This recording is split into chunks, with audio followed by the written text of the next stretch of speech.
Okay, welcome to 7.1, Classifying Angles. We're going to start out with 4 angles that you may or may not be familiar with already. For example, if you look here at this first one, a right angle, which is exactly 90 degrees, a time on the clock that would show that would be something like 3 o'clock. You can see a right angle forms a perfect corner here, which is exactly 90 degrees.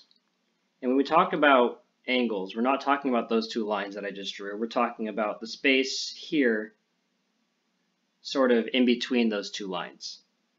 Okay, so that there is a 90 degrees worth of space. If I'm looking at the acute angles, something less than 90 degrees, we're looking at maybe 305. Okay, and again, this space here you can see is a little bit less than the 90 degree angle. This space in here. So whereas this might have been 90 degrees, this one is maybe 60 degrees. A little bit less space in there. When we look at obtuse angles, something greater than 90 degrees, we're looking at, say, 350. Right? There's a lot more space here in this area. This is something like 150 degrees worth of space. Again, more than 90 degrees. Our last one is a straight angle. Black. Something like 345. Now this one should be easy to remember. A straight angle forms a straight line. And the space created here, this half circle, if you will always be 180 degrees exactly, as you can see here. Okay, so again, our angles are created by two lines that meet, and we're looking at, for angles, the space in between those two lines and how much space there is in there. Now the last key point we have to talk about is the vertex. The vertex of an angle is where the two lines or the two rays meet. In the examples of our clock faces here, the vertex is the spot at the center of the clock, where our two lines meet. So, we can go more specifically into each of these angles now. A right angle has a measure of exactly 90 degrees, which we already talked about. It creates what's called a perpendicular angle. Perpendicular angles form 90 degree angles, and they're typically denoted with this box, as you can see right here. Okay, and again, as I said before, a 90 degree angle forms a perfect corner, like you'll see a floor going to a wall at 90 degrees. One other thing to note is how we can name angles. We have two different names for an angle. So let's say I have 3 points here. Let's call them point A, point B is the vertex, and point C is the end of the other line there. We could call this one angle A, B, C. Or we can call it angle C, B, A. The important thing to note here is that the vertex is the middle letter. You can see B is the vertex of our angle, so B is the center letter when we're naming it. An acute angle is one, again, that has a measure that is less than 90 degrees. So whereas this red dotted line would show a 90 degree angle up here, this angle is much less than that. Okay, something like maybe 45 to 50 degrees here. It is a small or a acute angle. So I can remember it's an acute angle if it's a small acute one. An obtuse angle, as we mentioned before, measures greater than 90 degrees. So if this red dotted line would show a 90 degree angle, this angle you can see goes past that and is a little bit larger. And again, if we were to name angles, if I had letters D, E, and F here, I could name this one angle D, E, F, and this one possibly F, E, D. Again, remembering that the vertex of our angle is the center letter in our name.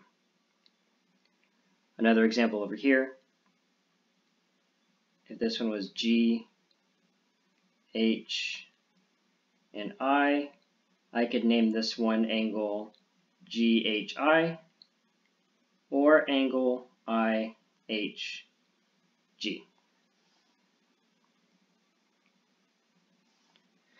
Two new ones that you may be unfamiliar with are vertical angles and adjacent angles. Vertical angles share a vertex, so the vertex they're sharing here is right here where these two lines intersect, and they sit, importantly, opposite of each other. So you can see here, the space here, angle A, is opposite or vertical to angle A down below. Similarly,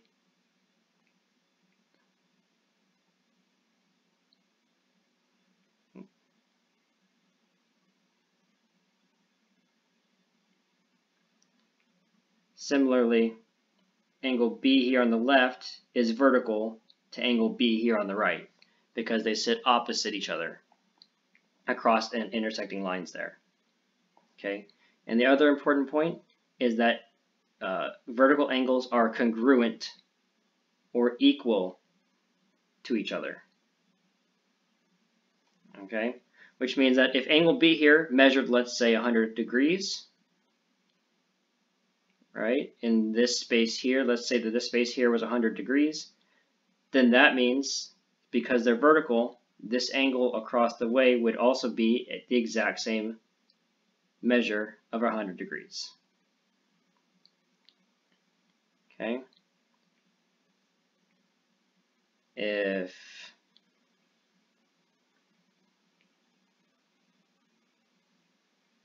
angle A measured 80 degrees up here, then measure of angle A down here would also be 80 degrees because the vertical angles are congruent to each other. Adjacent angles similarly also share a vertex here in the middle, but whereas vertical angles sit opposite each other, adjacent angles sit next to each other. So you can see here, angle B here is adjacent to angle B here, right? Angle A here is adjacent to angle A here because they sit next to each other. For example, some of you guys may sit in your classrooms in groups of 4 like this, right? And let's say that Bob, Jack, Carol, and Sydney are sitting in these groups, right? Bob and Sydney are vertical angles, right? Because they sit opposite each other.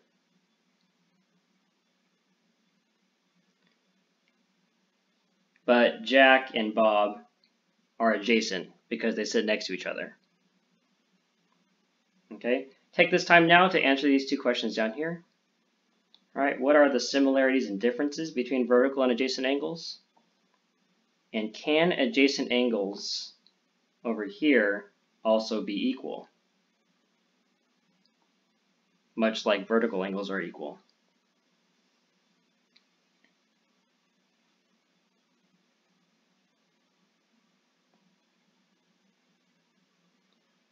Okay, so if you had to answer the first one here, what are the similarities and differences between these two? You might say that some similarities are that they both are formed by intersecting lines. All right? You can see my two intersecting lines here for vertical angles and for adjacent angles. But the differences are where they're placed. Vertical angles sit opposite each other, whereas adjacent angles sit next to each other. And can adjacent angles also be equal? Yes, they can. If they're both, in this case, 90 degrees, they could be equal. But we'll get to that in lesson 2. So let's practice using what we've just learned about vertical angles. The important thing is right up here. Right? Don't forget that vertical angles are equal or congruent with each other. So for example here, if I have two vertical angles, this angle up here, 2x plus 2, and this angle down here, 130 degrees, because I know that vertical angles are equal to each other, I can simply put one of the vertical angles, set it equal to the other vertical angle, because I know that they're equal. And from here, we use our two-step equation skills. I would start by subtracting 2 from both sides. The plus 2 and the minus 2 would cancel out, leaving me with just 2x. And 130 minus 2 is 128. From here, I would divide both sides by 2 to get rid of this coefficient 2 out in front, leaving me with x on this side equaling, and 128 divided by 2 is 64. So I know that x is equal to 64. Why do we set vertical angles equal to each other? Because vertical angles are congruent. Congruent being equal to each other.